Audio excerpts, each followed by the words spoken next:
بسم اللہ الرحمن الرحیم۔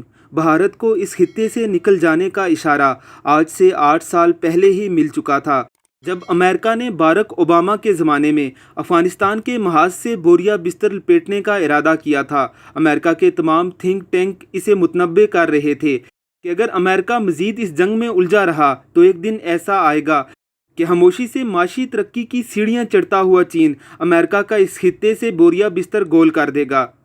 16 دسمبر 2010 کو باراک نے اعلان کر دیا کہ وہ افغانستان سے امریکی فوجوں کو مرحلہ وار واپس بلائے گا۔ اس فیصلے پر 13 جولائی 2011 کو عمل درآمد شروع ہوا، جب 650 امریکن فوجیوں کا پہلا قافلہ وطن واپس روانہ ہو گیا۔ شکاگو میں 21 مئی 2012 کو نیٹو کانفرنس ہوئی اور طے ہو گیا کہ 2013 کے وسط تک افغان افواج کو کمان دے دی جائے گی اور دسمبر 2014 تک افغان سرزمین پر موجود نیٹو ممالک کی 1,30,000 فوج واپس چلی جائے گی۔ بھارت سے افغانستان میں $2 ارب کے قریب سرمایہ کاری کروائی گئی۔ اسے افغان پولیس اور خفیہ اداروں کو ٹریننگ دینے کی ذمہ داری سونپی گئی۔ ان خدمات کے صلے میں بھارت کو افغانستان کی سرزمین پاکستان کے خلاف استعمال کرنے کی مکمل اجازت تھی۔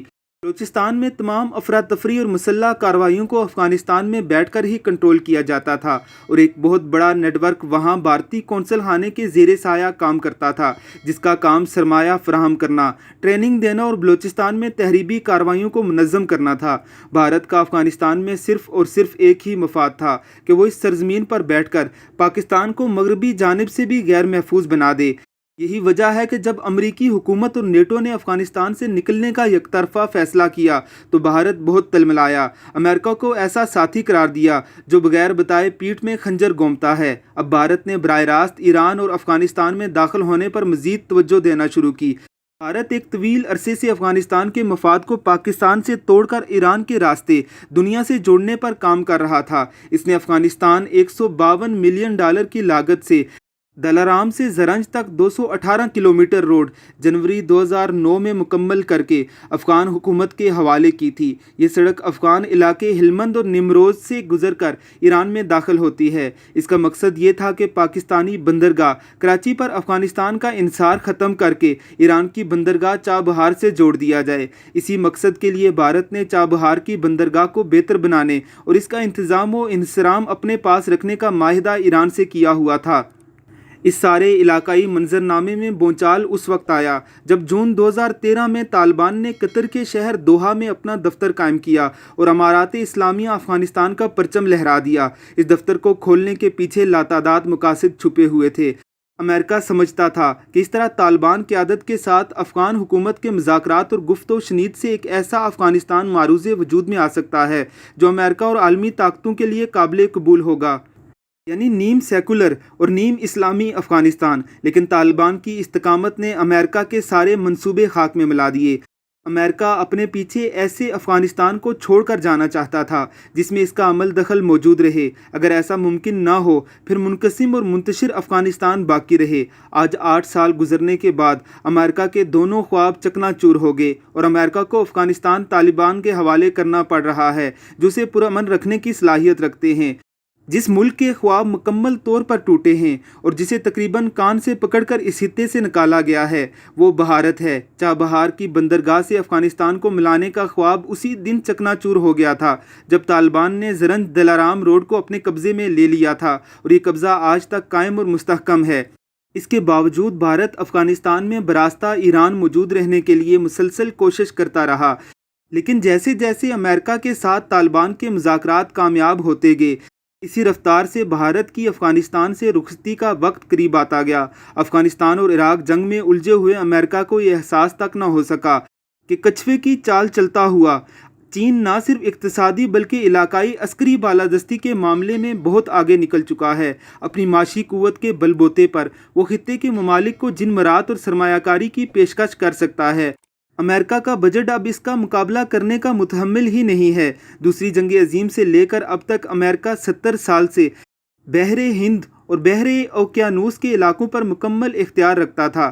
جاپان کے ساحلوں سے فلپائن، انڈونیشیا، ویتنام اور کوریا جیسے ملک پر اس نے اپنی طاقت سے اپنا غلبہ مسلط کیا ہوا تھا۔ اپنا یہ اختیار قائم رکھنے کے لیے اس نے ویتنام، لاؤس، کمبوڈیا اور کوریا جیسے ممالک میں طویل جنگیں لڑی، لیکن مشرقی وسطی اور افغانستان میں الجھ کر امریکہ نے اپنا اس قدر نقصان کر لیا ہے کہ اب دوبارہ اسے علاقے میں غلبہ رکھنے کے لیے اسے ایک نئے اتحاد کی بنیاد رکھنی پڑی۔ 2019 سے پہلے اقوام متحدہ اور عالمی طاقتوں نے ایک علاقائی تقسیم کر رکھی تھی جسے ایشیا پیسیفک کہتے ہیں۔ اس میں افغانستان سے لے کر آسٹریلیا اور نیوزی لینڈ کے ارد گرد کے جزائر شامل کیے گئے۔ اس ریجن کے لیے بینکاک میں اقوام متحدہ کا ایک علاقائی دفتر بھی قائم کیا گیا تھا۔ یہ اچھے دنوں کی بات ہے جب چین بھی اس کا رکن تھا، لیکن گزشتہ سال سے امریکہ نے اپنے مفادات کے تحفظ کے لیے ایک نئے اتحاد کا آغاز کیا ہے جس کا نام انڈو پیسیفک ہے۔ اس اتحاد میں افغانستان، پاکستان اور چین شامل نہیں۔ اس خطے کے لیے امریکہ نے باقاعدہ انڈوپی قوم کے نام سے اپنی افواج کی ایک کمان بھی بنائی ہے۔ اس ضمن میں امریکہ نے جاپان اور بھارت کے تعلقات کو بہتر بنوایا تاکہ چین کی بڑھتی ہوئی قوت کے مقابلے میں استعمال کیا جا سکے۔ خطے کے 15 ممالک کو بھارت اور چین کے گرد جمع کیا جا رہا ہے۔ آسٹریلیا اور نیوزی لینڈ کو چین کے خطرے سے ڈرایا گیا ہے، لیکن دوسری جانب چین نے بھی ان تمام چھوٹی چھوٹی ریاستوں کو اپنے ساتھ ملانے کی کوشش کی ہے جو بھارت کے غلبے سے تنگ تھی۔ افغانستان میں بھی اس وقت سب سے زیادہ سرمایہ کاری چین کی ہے۔ بھارت اور اس خطے کے دیگر ممالک کے بارے میں یوں محسوس ہوتا ہے سمندر کے ساتھ آباد ممالک کو امریکی اثر و رسوخ کے تحت منظم کرنے کی کوشش کی جا رہی ہے، اور چین اپنے ارد گرد اس سے تنگ ہوتے ہوئے اس گھیرے سے باہر نکلنے کی سرتوڑ کوشش کر رہا ہے۔ پہلے اس کے لیے پاکستان ایک راستہ تھا جس کے ذریعے وہ افریقہ، یورپ اور مشرق وسطیٰ تک پہنچ سکتا تھا۔ اب ایران کے ساتھ معاہدے کے بعد وہ براستہ آذربائیجان اور ترکمانستان یورپی ممالک تک رسائی حاصل کرے گا۔ یہی وجہ ہے کہ 2011 میں بھارت کی افغانستان میں رہنے کی جو امید ٹوٹی تھی اور اس نے ایران کی رسی پکڑی تھی، اب وہ رسی بھی اس کے ہاتھ سے نکل گئی ہے۔ امریکہ نے چین کے مقابل آنا تو ہے، لیکن زمین پر چین سے جنگ صرف ایک ملک کے ذریعے ہی کی جا سکتی ہے، اور وہ ہے بھارت۔ اس جنگ کا انجام بھارت کی مکمل تباہی ہے۔ سید الانبیاء صلی اللہ علیہ وسلم نے اسی کی تو خبر دی تھی، ہند کی بربادی چین سے۔